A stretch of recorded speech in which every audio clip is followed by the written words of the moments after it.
Hey guys, so here's a little orientation for the outline portion of the paper. Now, as we make the transition to the written part of the paper, I just want to say that this table that we did before was for the purpose of collecting the data and collecting the papers. So these categories, study motivation, human, animal, mechanism, etc., were just for getting the papers. But now that we got the papers, I went by and looked at each of your abstracts and combined them in an order that I thought was logical. And so I want to make a proposal, and here's what the actual outline is. And so I sent it to you. So like, for example, let's look at inositol. What I did was, well, you're going to start with motivation, okay? And after the motivation, we're going to split it into behavioral evidence and molecular evidence. And behavioral and molecular evidence for the relevance of inositol to Alzheimer's disease, okay?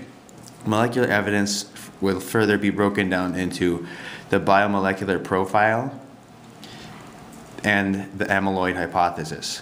So the purpose here is just to characterize what's going on behaviorally, what's going on the biomolecular part, and then go a little bit deeper to one particular hypothesis that is gaining a lot of momentum right now, the amyloid hypothesis.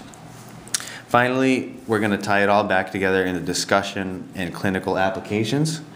So whereas up here we are characterizing the effect of inositol, we're trying to figure out A, what is it doing there, and B, what happens when it's lost. In this section, we're going to see what happens when it's administered, okay? So this person can, who's doing this section, can look into the current state of clinical trials and see why clinically this is relevant. All right, so there we go. There are the little prompts here that could give you ideas. Now, for the other side, if you notice that the structure is almost exactly the same. So you have vitamin D, motivation. Okay, why is vitamin D clinically relevant to CNS and in Alzheimer's in particular? And what are the main hypotheses competing for attention? Okay, so the person doing the motivation is in charge of providing the structural and theoretical framework that we're going to work with in the rest of the paper. Again, we go into two streams of evidence, behavioral and molecular. Molecular will be broken down into the biomolecular profile, and that's kind of a hodgepodge of things like receptors, enzymes, genes, morphology of the brain, whatever you want to use to characterize the effect of vitamin D on CNS. Okay, so and then again we're going to go deeper into the amyloid hypothesis, one particular hypothesis that's gaining momentum that vitamin D is pertinent for. Okay, then everything converges into this discussion of clinical applications, and it makes sense that we do that. The clinical applications will just be, okay, we're going to be administering vitamin D to mice or to humans or whatever, and seeing if the behavioral and clinical or molecular markers are able to fix Alzheimer's disease or whatnot. So these two, whereas in these situations we're trying to characterize the situation, see what happened to the brain or to the behavior after you had vitamin D loss.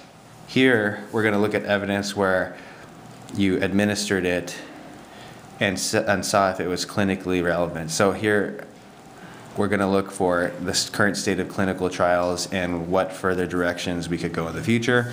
And this amyloid hypothesis, like the others, like for the inositol, will be going deep into one particular strand of thought and really provide one argument here. Okay, so that's kind of going to be our paper outline. Okay, and then I'll probably call each of you individually. Each of these papers are papers that you have found that we compiled, and I also added a few just to give some ideas. You don't have to use these; they're just ideas, and that I thought were good. And sometimes, like for example, one person found a paper that was good for another person's and category, or vice versa. So imagine 2 eggs in 2 bowls.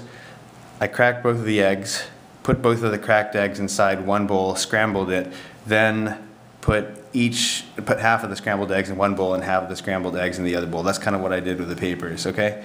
So let me know if you have any questions, and Thursday's our due date, and good job so far. We're doing really well. All right, bye.